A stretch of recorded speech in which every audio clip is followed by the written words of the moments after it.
it's good to see someone else, echoing a lot of the work that we're doing, and it's useful to note this and consider it going forward. Absolutely, thank you for your comments. I think Pivotal play a very important role in providing that level of accountability also in terms of where the gaps emerge. So it's healthy in a democracy to have that level of accountability, and the work that Pivotal do is quite fair and reflective of where things are at. I think, members, it may be appropriate. First of all, can we note the correspondence or the content of the report? Thank you. And members, would you be interested in inviting Pivotal to brief the committee? I think it would be informative for the work of this committee, particularly with the wide range of issues that we have considered, and it may feed into some of the work that we're doing. Would members be open to that? Yeah.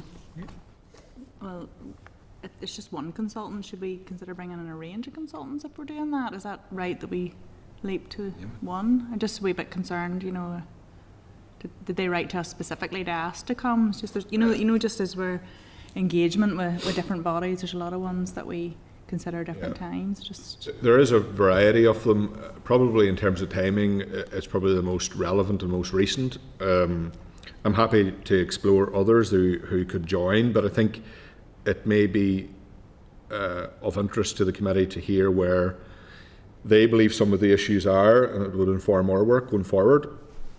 Pivotal did not request to meet us, but I think given the content of the report and some of the information in it that cites a lot of concerns raised by us collectively as a committee, I think it may be helpful. But happy if we want to extend that slightly to...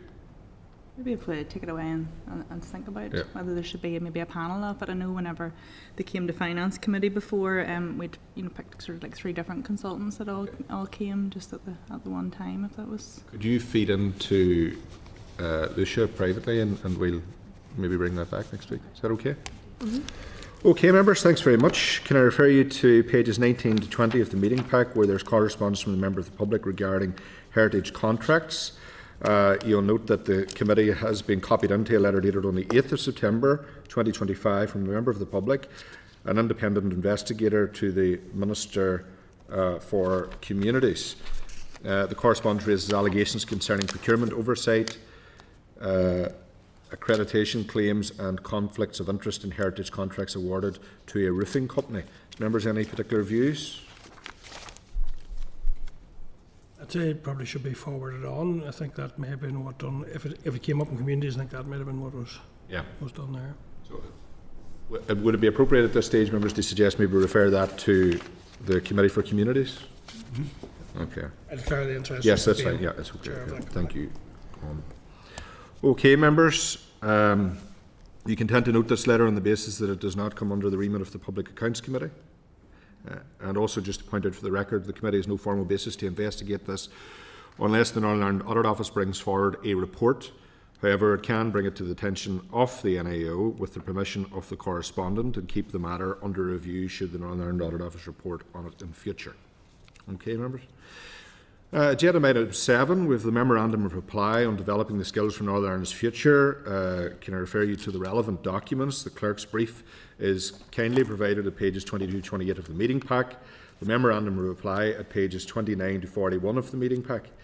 And at this stage, we'll welcome to the Public Accounts Committee Dorinnia, Carville, the Controller and Auditor General for Northern Ireland, joined by Seamus Wade, the Director of the Northern Ireland Office, Francis Byrne, Head of Corporate Affairs, who will be in the public gallery, and Kyle Bingham, Assembly Support Officer. And is it? Yeah, that's okay. No, I'm a bit. That's fine. Okay, members, can I invite the clerk to brief the members of the committee? Thank you. So I've outlined in my brief a summary of the responses to the recommendations. The first thing I would point out is that the responses have been caveated by the fact that the Skills Action Plan, due to be published in September 2025, will be the new delivery framework for skills in Northern Ireland, building on the skills strategy published in March 2022.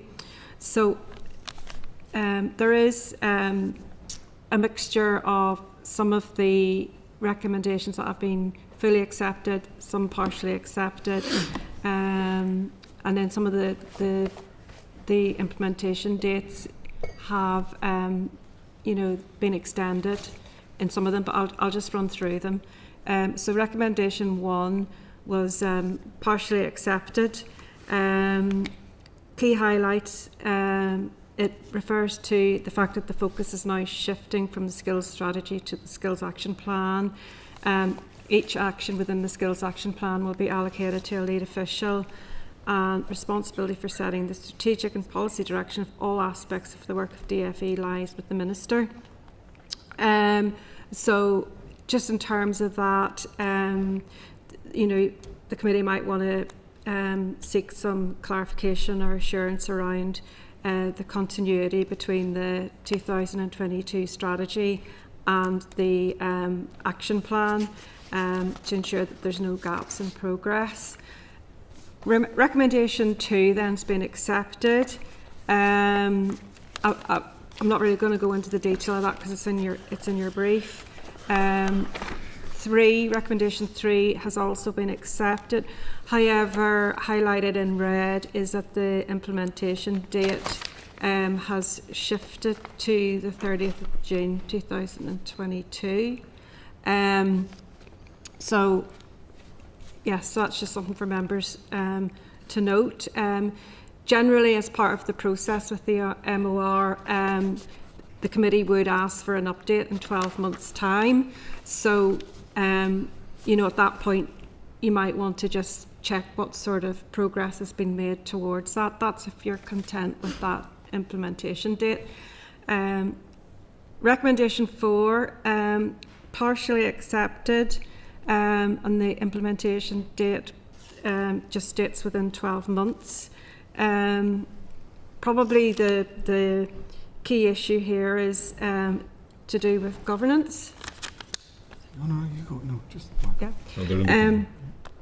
Governance, which will be internal with cross-departmental engagement as appropriate. Executive endorsement is deemed unnecessary. So again, that's a point for you to consider if you're content with that.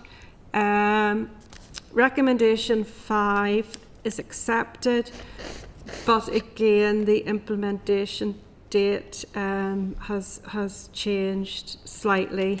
And again, the key points are outlined in the brief around that one. 6, partially accepted, and the implementation date is to be confirmed, so that may be something you might want to seek further clarification on. Also, in relation to that one, which is to do with data sharing between DfE and with DE and DOH, and I think the key point here is that DfE has not committed to a date for data sharing agreement with DE and DOH, citing ongoing reform work. So, you may wish to get some more clarification around that. Recommendation 7 is accepted. The implementation date, however, states last quarter 2025 to 26. Just in terms of what that means, a review of the Skills Council is planned, but will take 12 months rather than the committee's expectation of 6 months. So you may want to seek an interim report on progress with regard to that one. Recommendation 8 is accepted, but again, the implementation date has shifted slightly to May 2027. Actually, sorry, that's not slightly, it's quite a bit.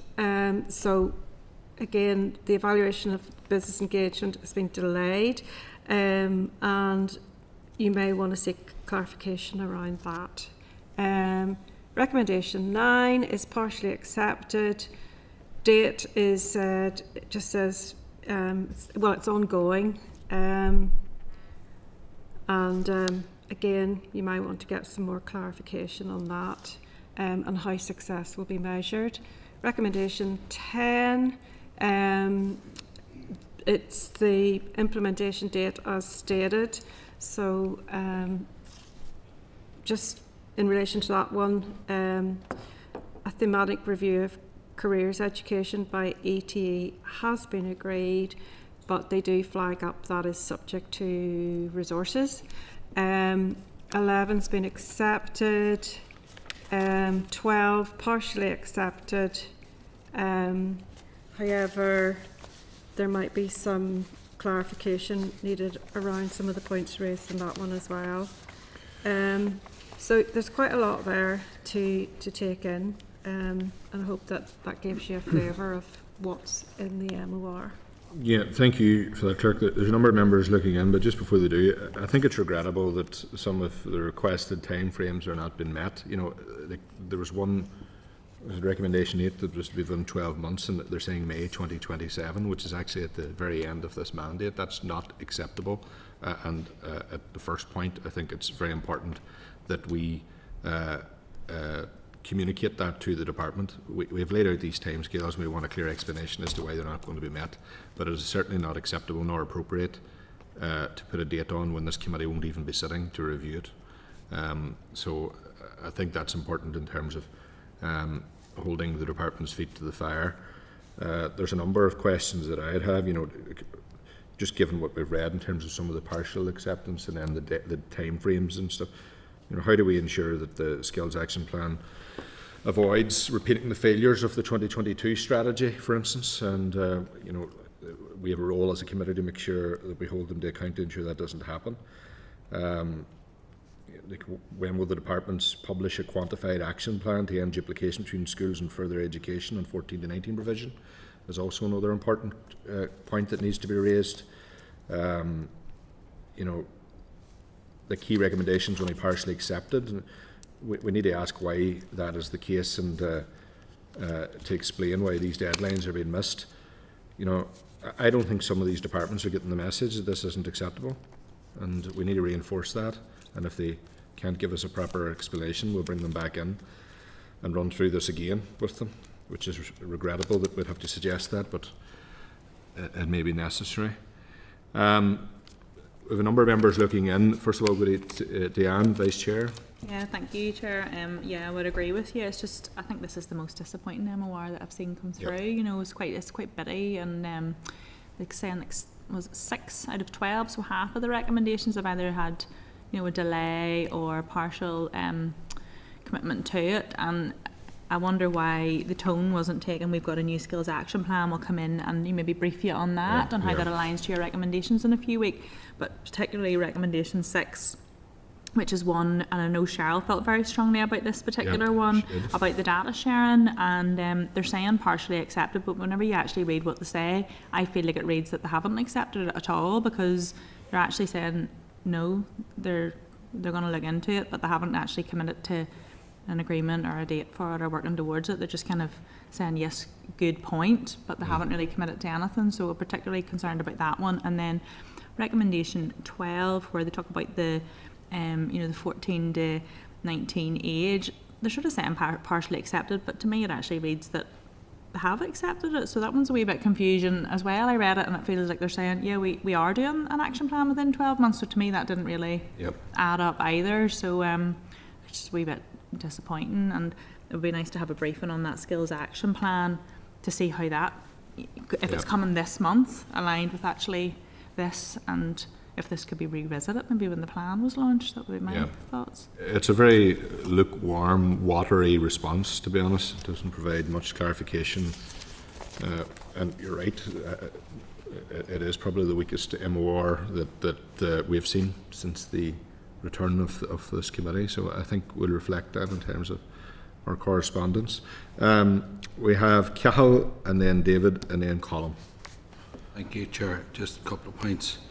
Just in relation to recommendation 4, see there's the cross-departmental and ministerial group. Can we write to them, or is it in the plans for them to report?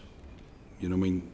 Just thinking maybe get a wee update, or I don't know what's been agreed there in relation to that. So there's a group established there, so between DfE and DE, so to work together. So is it a case for us writing and seeking more information, or how it's getting on, or have we agreed that we get updates, or what's the story in relation to that? Well, generally, Supposed to be 12 months. the update would be 12 months or earlier if you wanted, and the process would be that you'd get the update on the whole MR. It wouldn't be usual to be asking for specific updates on. So I suppose better explain it properly, Chair. In light of the response right across the MOR, I mean, I'm asking in that context. You know what I mean? And there's I'll pick on 2 other recommendations in a minute. I mean, if we're serious with doing what we're doing, and I mean, both you and Diane, the Vice Chair, has alluded to this. I mean, we need to find out what's going on, why it's going on, and in, 6 and 9, where there are other departments involved, we need to find out if one department's going down a certain route to try and address the issues and need support from others. We need to find out collectively how they're working together to address this.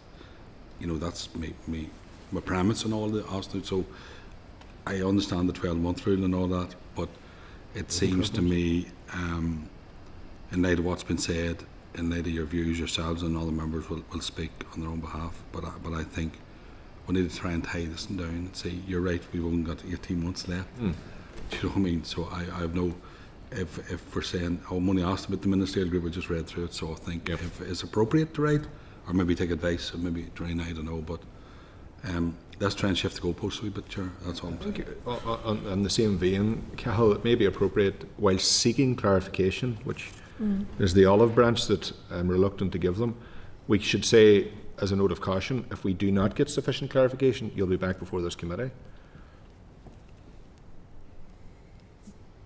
I just don't think it's appropriate for them to dictate back the time frames in a very weak and unclear way.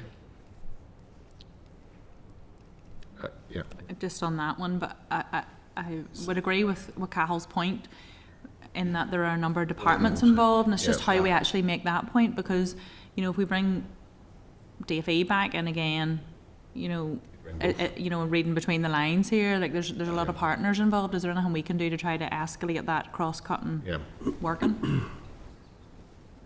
Okay, Michelle. Yeah, just in relation to the transitions working group, I think it'd be perfectly reasonable just to write back to get some more, to clarity around that. So, the whole, I suppose any of these things that you need further clarification on, absolutely, and, just address it back to the departments concerned. So that could just go on in the normal follow-up letter. So if there's other points that have been raised, we can raise them all in the one letter. Well, Chair, just want to raise one point and then let it all. See, in terms of recommendation 6, so the last paragraph says DfE reform proposes blah blah blah, and then to introduce a statutory assessment and support model for the education. I don't know. That's fine. All I'm saying is they seem to be going after this here. How do the others play their part? I'm not saying replicate any models. That's my point I'm making, just to note. And that applies across recommendations 6 and 9. So that's what I'm trying to tease out. Okay. I agree with all the time frames we've agreed before, but it's like you say, when we read through it on the responses, half a dozen accepted. You know what I mean? Our time's going to run out fairly. We have a few big inquiries coming up, so I'm just trying to nail it down, Chair. Yeah, I think to be clear,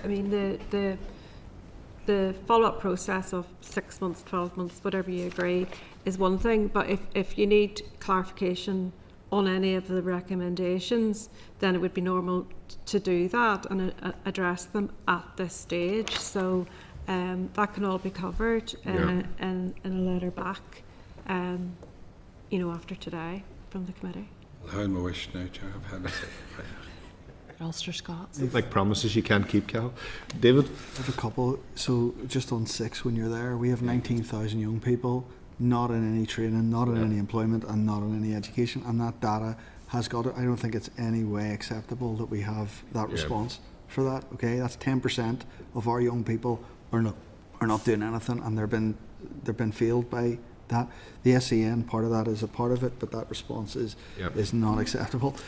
Recommendation 9 talks about FE and higher education being aligned to local and national priorities, but and economic changes, but all of that is so government focused rather than actually industry focused, and they've missed the point of what was through there was adapting to what actual business was looking in the marketplace, not waiting for somebody in this building or in a department to go, this is now a priority. So that is so out of, you implement the way they're talking there, you've lost touch with what's actually happening on the ground. And industry's moving with AI and all the other industries happening here at pace. We're always on after it's happened looking at and how do we support. We're not the first, and that linkage is wrong in that. They're saying updating their skills demand, then they're adapting to what? What are they adapting to if they haven't actually spoken to the industry? There's no, they're talking about university strength and industry links. Universities are private identities in their own right. There's no actual structure here been put in place to enable that to happen. Whenever you go to Recommendation 12, it talks about we had asked for to quantify the extent of the duplication and to identify the root causes. That is missed, completely and utterly missed. And that is key to that recommendation, to understand, to say that we need to be flexible and there'll always be. I could justify, anybody can justify any spend at any time, depending on what your outcome you're trying to achieve. This is about best value for money and creating opportunities for young people, not about protecting DfE or Department of Education budgets. So that is not on. That they haven't identified the root cause and haven't said they will. And then it says further work with ministerial executive level to consider. They talk about an action plan, but then they say further work's required to give us a direction. So how do you have an action plan if you don't know the direction? So the action plan is completely a waste of time if you don't know where you're going. So what are you delivering? So to say this needs to be pushed up to ministerial and executive level, it could well be correct. But without that, you can't plan for what you're doing. So those things, I honestly read through it and feel exactly the same as you. It's the most disappointing result. I should have declared an interested member of the Economy Committee, and skills is part of this, but that is really, really failing to move forward at a pace we need. Yeah, thank you, David. Colin and then Patrick. Yep, thanks. So I agree. I think that is poor, and there's a number of concerns I would have about it, I have to say. Like for example, in Recommendation 9, I think there's a bit of a crossover between 9 and 10, naturally enough, I suppose. But in terms of saying, while recognising the need to raise awareness of skills needs, DE cautions against narrowing the curriculum too much. I didn't hear a single word talked here about narrowing the curriculum. I think that's a total red herring. What we were talking about doing was increasing choice and increasing awareness. And I think that came across strongly from the young people that we had in front of us as well, around the lack of information and that. So incentivising in 9, incentivising uptake of the courses is key, but no information on that, and I think we need to see much more on that.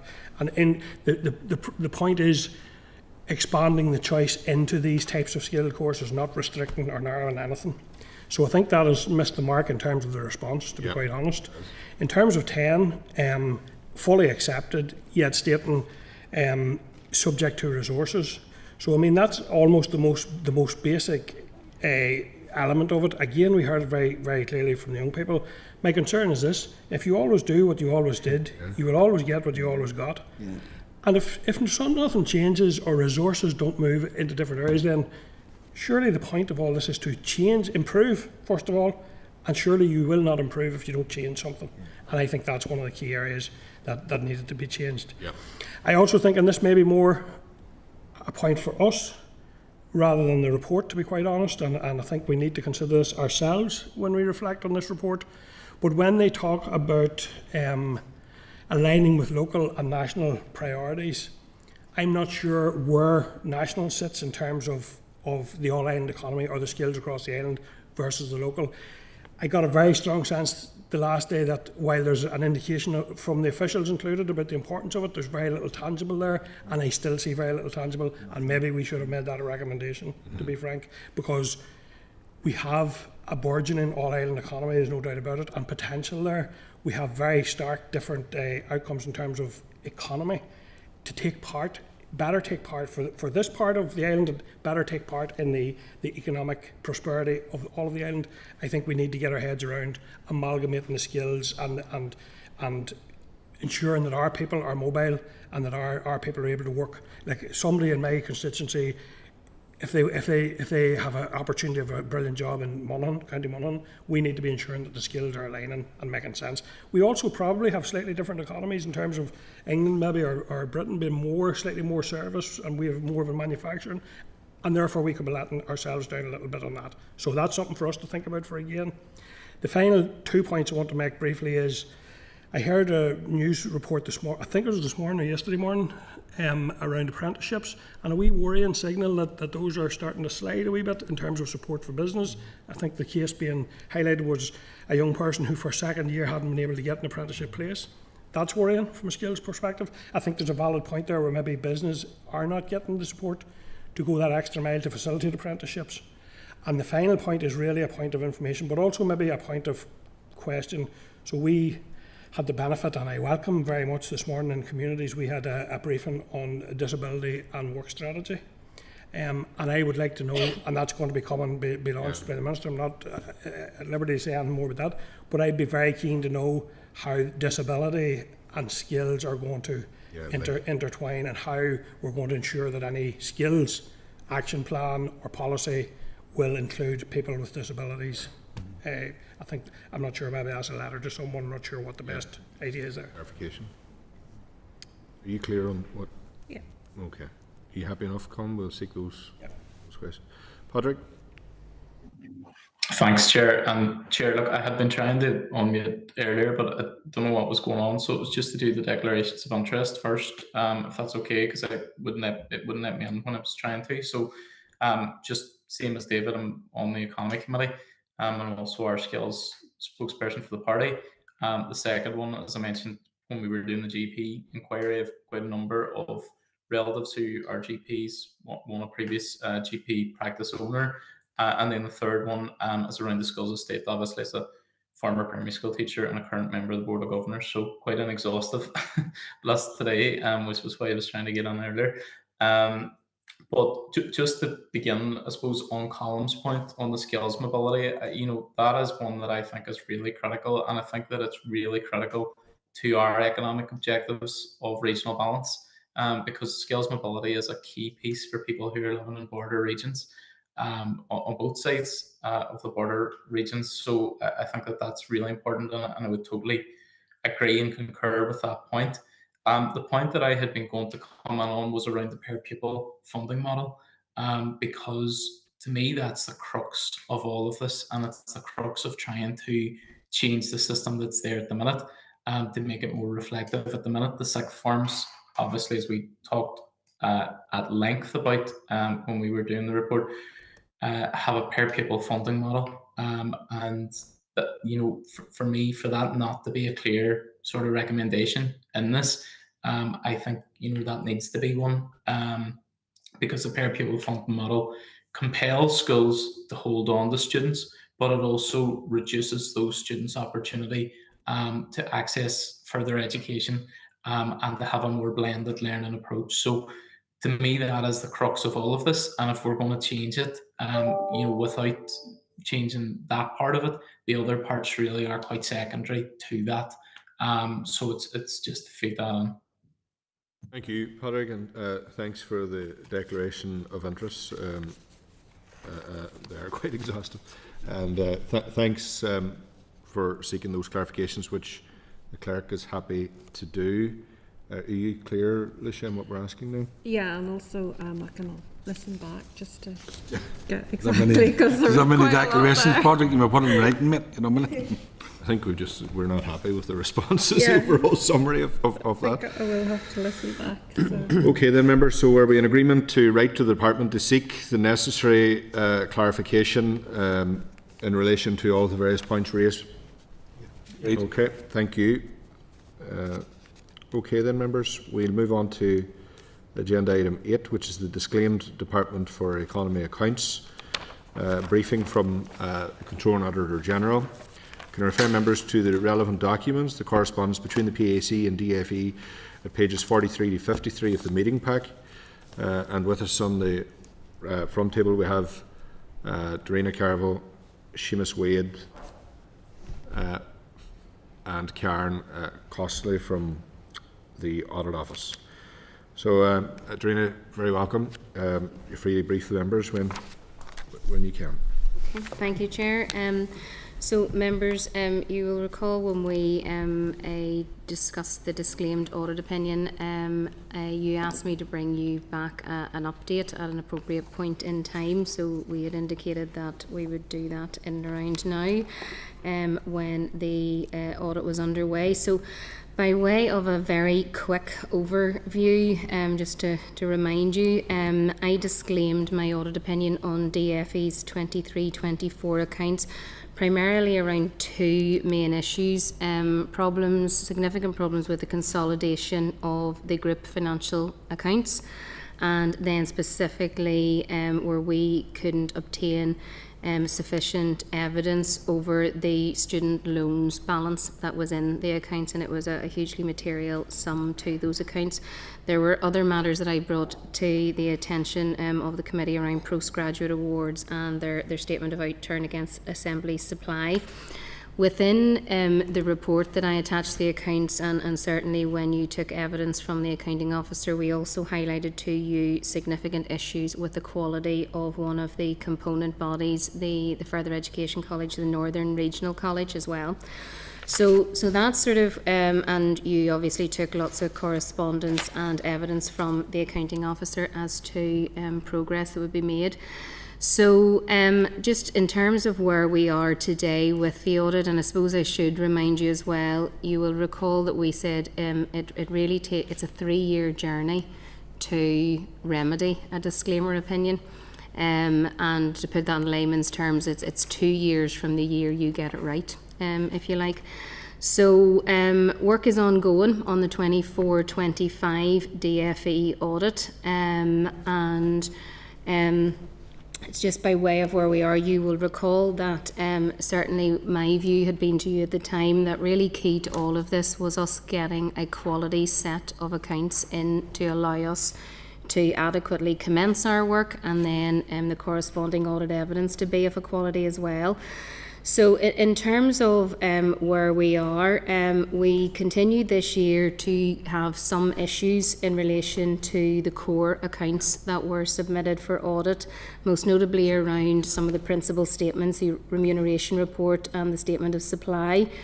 With regard to the group consolidation, which was one of those key issues, we had further prior period adjustments that we were not anticipating, and to put those into context, those adjustments, while we have been working through them and getting adequate support and working papers for them, they did impact on some 299 balances within the account, so you can imagine the level of additional work that brought. Probably most significantly, we continue to have issues with one of the components, the NRC. As a result of all of that, we have a check that we call our hot review check, that a set of accounts comes in and whether it is deemed of sufficient quality to commence an audit. As a result of all of that, the group accounts failed our hot review. So this caused us delay, it caused additional audit work. Significant difficulties remain with the NRC, and that does pose real challenges for us going forward. So I suppose getting to the crux of it, the two key issues that we disclaimed on last year, if I take student loans first, we certainly have seen improvements in the quality of information coming from the department. However, just last week, a meeting with the Department for the Economy in England, who own the model used, if you like, raised significant concerns around the robustness. So I think we're reasonably certain at this stage that we will not be able to get sufficient audit evidence over the student loans balance in the current year either. And what that really means then is that the 24-25 year of account will be disclaimed in its own right. In the second big issue that I disclaimed on was the group accounts, and whilst we have seen notable improvement in information and the quality of information coming from the department, this remains a live issue. We're still working through it, but the NRC and the quality of working papers coming from that component remains of significant concern at this stage. We are liaising very frequently with the department. They're aware of all of this. So that's really the position as we sit today, members. And so with a disclaimer in its own right this year, it pushes the recovery, if you like, out a further year.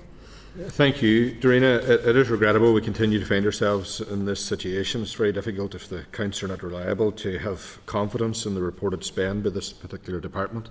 And obviously it has a knock-on impact more generally as well, more widely, in terms of the reputational risk for Northern Ireland at the Treasury, and obviously with your own office as well, who has the difficult task in trying to audit these accounts.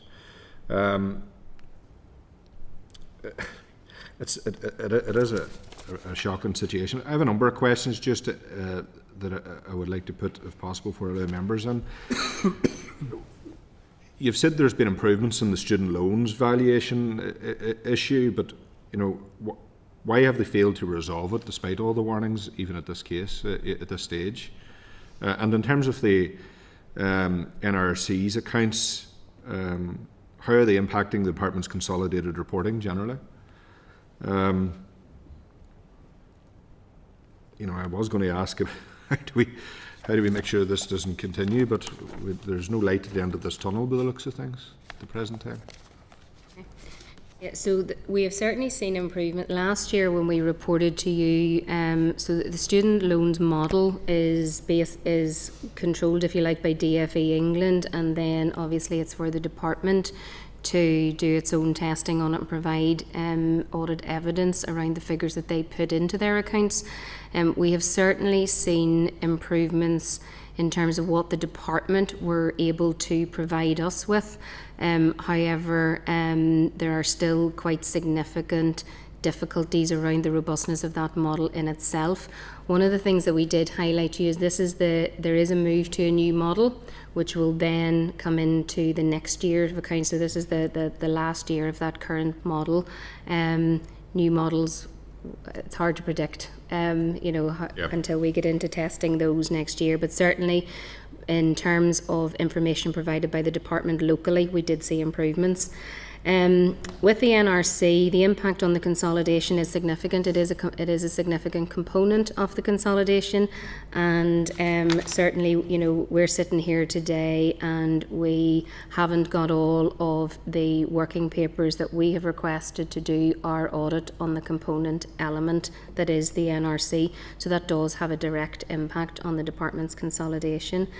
And well, I suppose in terms of the way forward and what more we can do, the department are taking lots of active steps. To go into the detail of what the department are doing is probably more for the accounting officer than for myself, Chair, to go into, and with total accuracy, if I'm honest. Yeah. Okay. Just in terms of avoiding a constant failure on audit from some of these ALBs, what sanctions or accountability measures can actually be built in to prevent this happening in future? Again, in terms of the sanctions available, there are methods available to the accounting officer, because the principal accounting officer obviously has control over his group. So again, probably a conversation to have with the accounting officer or information to seek from the accounting officer as to what is available to him in this regard. Are you aware, C&AG, of the accounting officer ever taking action on or implementing such a sanction on these ALBs? So the accounting officer is working quite significantly with this particular ALB. There are certain measures that we are aware of, but I wouldn't be able to speak with confidence as to all the measures that the accounting officer has taken in relation to this. But there is close contact between them. We do know that. We liaise with the ALB itself and with the accounting officer. So there's definitely action being taken, but I just wouldn't, I don't want to speak on behalf of the department. Thank you, Dorinnia. And just finally, you've said it's unlikely, well, the accounts will be disclaimed this year again. When do you estimate the department will be able to produce accounts that can command a clean opinion from yourselves? Question, Chair. Well, we had hoped it to be this year, but in terms of, and we certainly have seen progress by what is within the direct control of the department. I think that's fair to say. Yeah. But there are significant challenges, and in relation to student loan, you know, a new system next year will bring new challenges as well. Okay, that's great. Thank you. We have Colin and then Diane. Yeah, so it's worrying, and it's a bit perplexing in a way that this would continue to be the case and would be holding up such a fundamentally important thing, and I'm sure is quite a distraction for DfE as well, you know, and resource.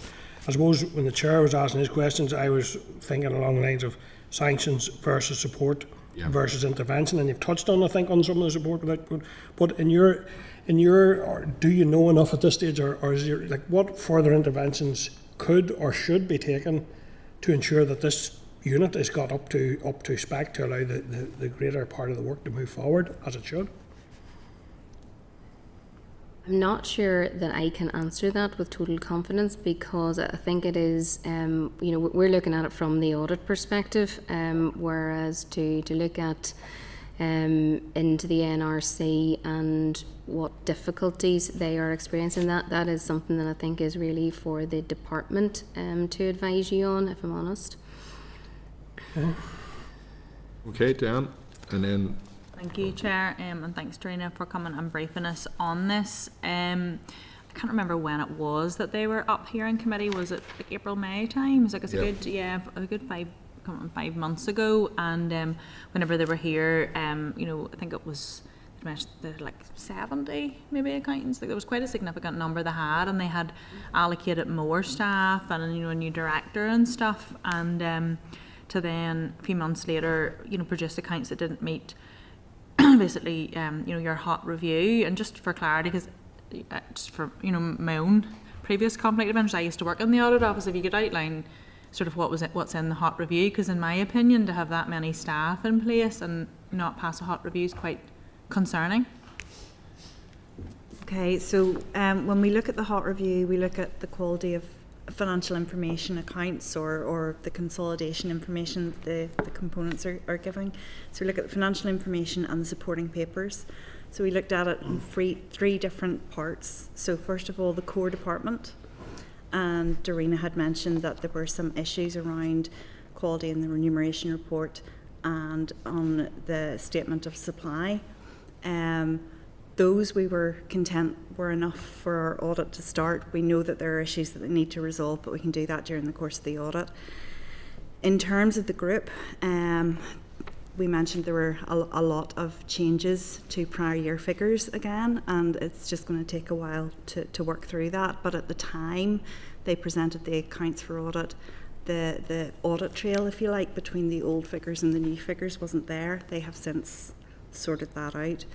And then the third aspect was on the component information.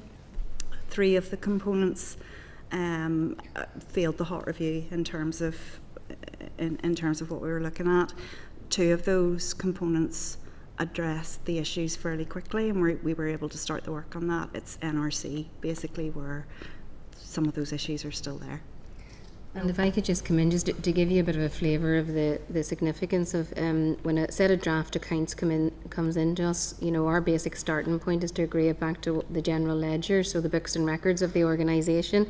In the case of the NRC, the draft accounts didn't agree to the general ledger.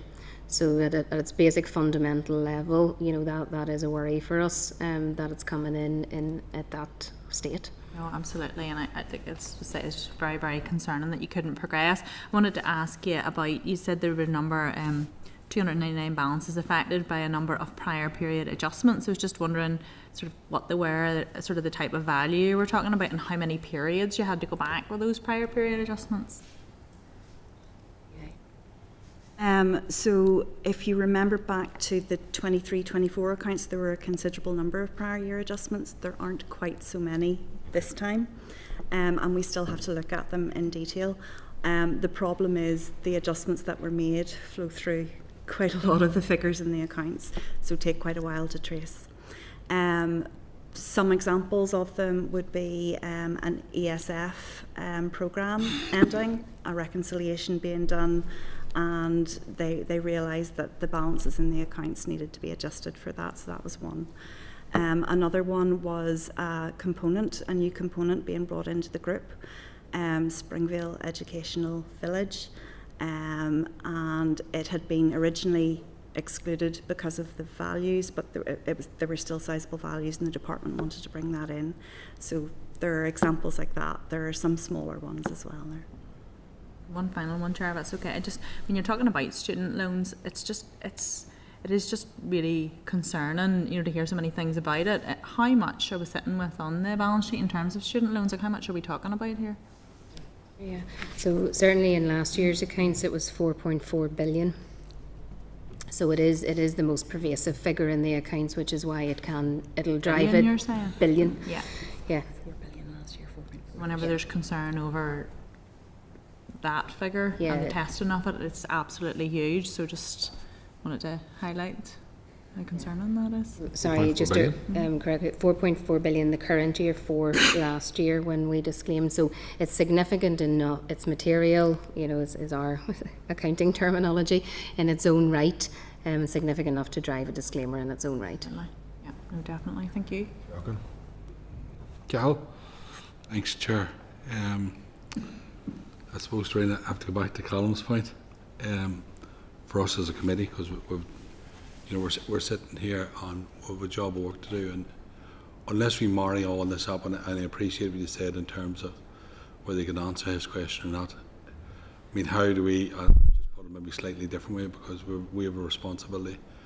How do we square the circles in getting this right? Let's be honest, because we could go off this and go back and forward and write, and have people in the committee and questions flying back and forward. I mean, have we established? I'm just trying to think back of the original report and even some of the commentary. Was it down to legislative change? How we marry, the NRC, all those things up till we get to a point. I know we can put a time frame on it, but that's the nice term that Hartford used. It looks like the department's getting a cold shoulder at the minute. but I'm just thinking how we do our work as a committee, to be fair, because we can have them back in and we could agree that. I'm just trying to get around that, how we tie it up. And I know you couldn't commit to what, is it totally departmental responsibility, which is in terms of their own figures, but in terms of how we collectively get to the bottom of it. Because that's the only way we're going to be able to do our work appropriately, correctly. And, if it's a case of getting the department back in and asking those questions, fine, but we know already. So we're going to have to find some alternative to try and get to where we want to be. The sort of the root cause, if you like, from our perspective, and the solution in many respects, is good quality financial information coming forward. And I talked at length about that last year. What more needs to be done to get the NRC and the consolidation to a lesser extent to that quality? That is something that I can't answer because I don't prepare the accounts. We audit them, but certainly to get us through an audit process, the quality is there. I think we have a slightly different issue with student loans in that particular model, and again, we will be looking at a new model through fresh eyes next year as well. So we will come back on that, but hopefully, that might be a different position next year. We just don't know until we get into it yet. But it's in terms of the issues that are recurring, and certainly when the accounting officer was in with you the last time, he definitely did commit to taking additional measures to improve the quality, and we have certainly seen the outworkings and have seen some improvements, but not to the level that we require yet. Well, and that's it, and leaving the student loans aside, I mean, and that's the point. I mean, we just have to try and nail that down, because it's here and it's live and it's been talked about, and we haven't made much mileage, a bit of progress, but not much mileage in terms of where we want to be, So it's just something obviously we as a committee need a conversation about. But I mean, Chair, if the message is not getting out from here, we need to review it and look over across and see what else we can do ourselves, And it's not about blaming people; it's about taking responsibility and see where we need to go. Yeah, regardless how complex the system is, this is just ridiculous, to be honest. For all the resources that the Department have access to, that they're not providing quality accounts is just, it stinks of incompetence, to be honest, and it's not acceptable. Like, 4.4 billion is, Diane, it's only when you say that out loud you're going, jeepers, that's a huge figure.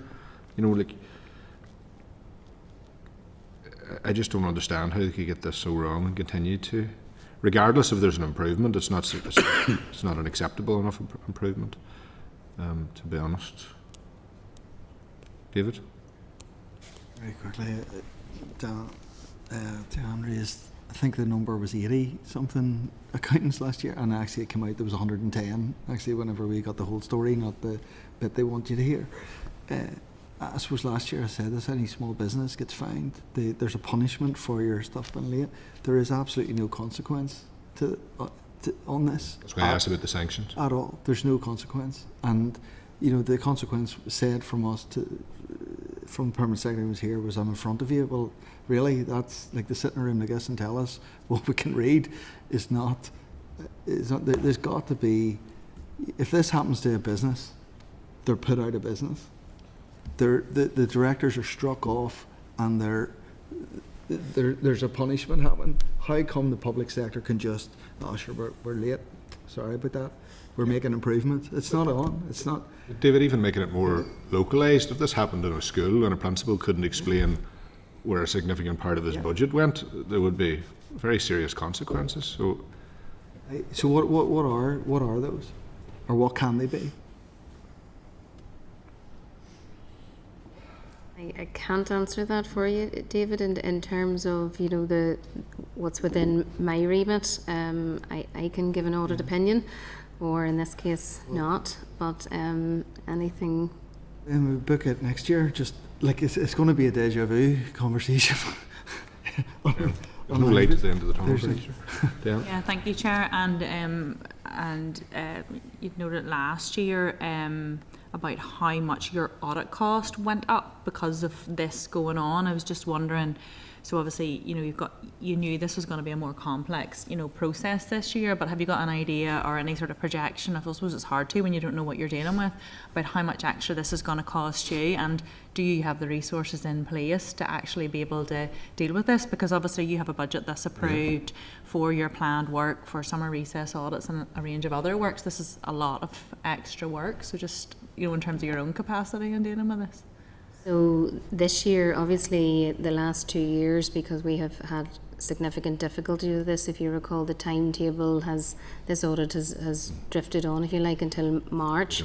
We're trying to meet and committed to try to meet the statutory deadline this year, which means it's, we're trying to conduct the audit over a much shorter time scale.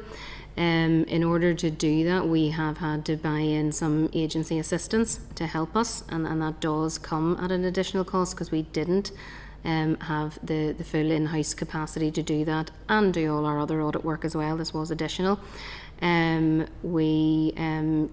be aware, members, we have our bid in currently for the next 3 years, and we are bidding for additional resources to see this audit through out of its disclaimer. So we will carry an additional resource requirement that is directly linked to this account for a number of years yet. This mess is taken away from the important work that your office has to do and could be investigating in other areas. So from that point of view, it's deeply regrettable, to be honest. And similarly what David has said earlier and what we had mentioned in terms of sanctions, the buck stops to the accounting officer, regardless of how complex the system is. Does it have to be that complex is a question compared to other jurisdictions as well? And, can consequences be built in? For instance, can some of these ALBs be put under special measures? Yes, and at what point is that decided? Does this problem linger on for the next number of years, draining your resources, which is not appropriate either? At what point is it the Permanent Secretary that makes that decision? Or is it the Minister? I'm not entirely sure, to be honest with you, but it is certainly one of the measures that are available, or a Category 5, I think is what we call special measures nowadays, but certainly it's not something that's within my gift to do, so I wouldn't be able to speak at it without doing some research into it. I would be keen to get some clarification, Clerk, on that question, because if we don't have clear mechanisms for accountability, then we're just going to be running around the magic roundabout and no one's going to know what's happening with these accounts, and at the same time it's going to be draining important resources that we really need the Audit Office to be using in other areas, as I'm sure you would agree. So the other thing is, what does and I don't know if you have an answer to this, Dorinnia, but what does the Treasury think about this continued debacle? Surely they're going, this is ridiculous. Certainly we asked that question last year, and I think it had been highlighted to the Treasury by the Department of Finance, but again, we wouldn't be directly involved in that correspondence, so I do know it was brought to their attention. But I couldn't answer what their views are as to it. I think the question was asked last time, as I recall, around was there any implications for the block. I think Diane had asked that, and if I'm remembering correctly, was advised that there were no implications for the block grant as such. Okay. And just a final point, I know some others may want to call them there, but have we any understanding of how we compare to other jurisdictions in this regard? Northern Ireland's small, it's 6 counties, 11 councils, 18 constituencies. It's not rocket science. I just cannot understand how they've got this so badly wrong. It's just... In terms of disclaimed audit opinions, yeah. I think we had reported to the committee last year, certainly we're not aware of any other disclaimer at a departmental level across UK and Ireland, because we did check with our other audit agencies. So there will be disclaimers of opinion on other accounts. They are very rare, but certainly none at a departmental level that we were aware of this time last year, certainly, or in March. So I think we need to be asking questions, Clerk, about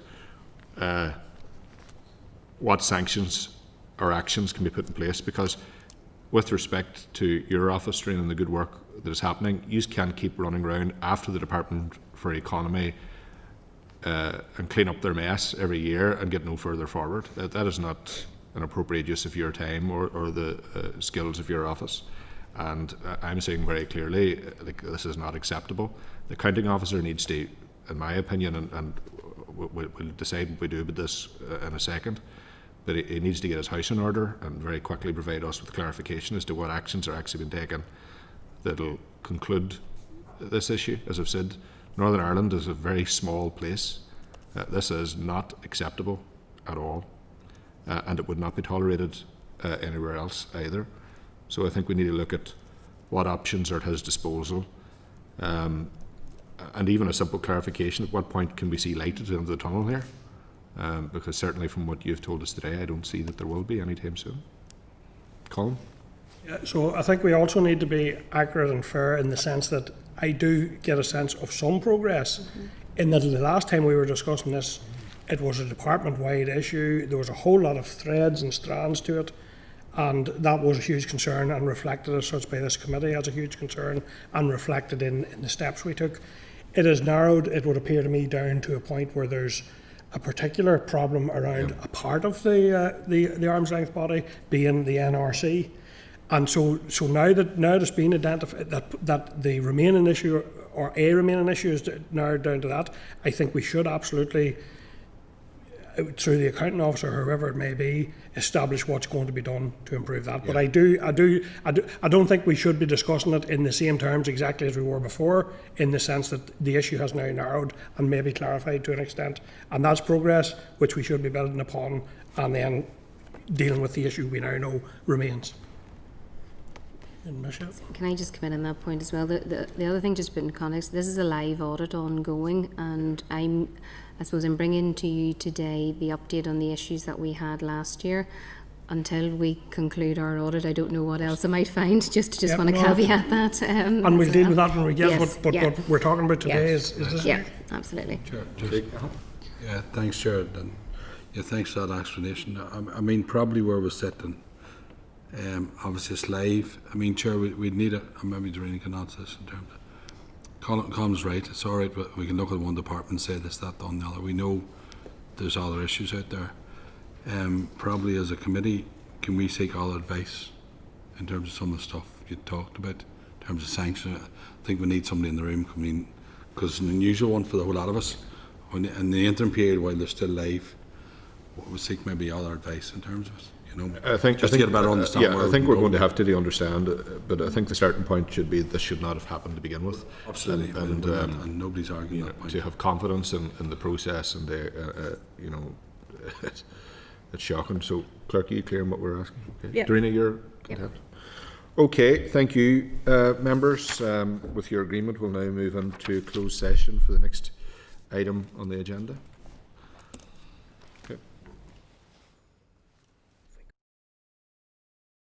Senate Chamber. Sound.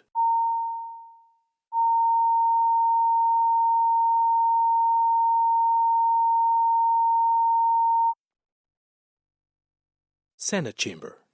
Sound.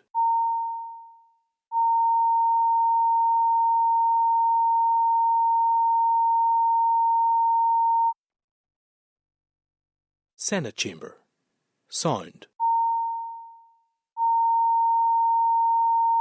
Sound.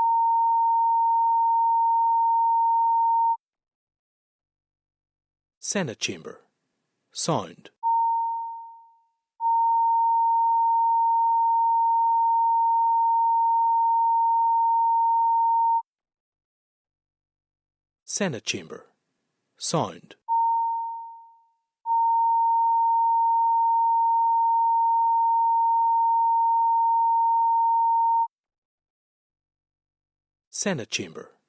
Sound.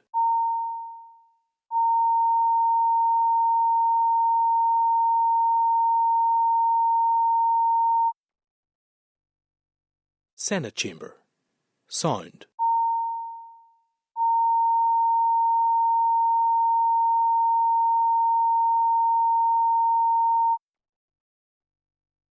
Senate Chamber. Sound.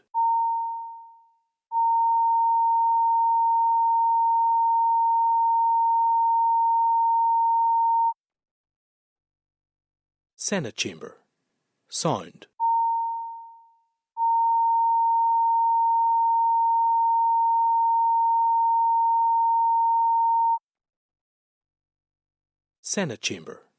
Sound.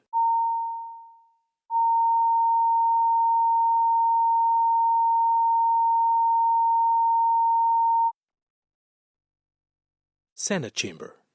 Sound.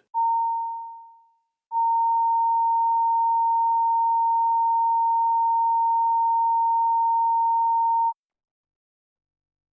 Sound. Senate Chamber. Sound.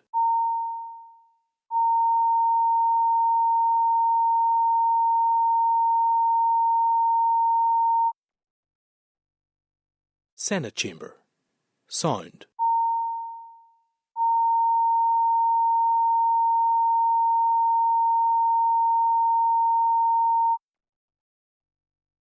Senate Chamber. Sound.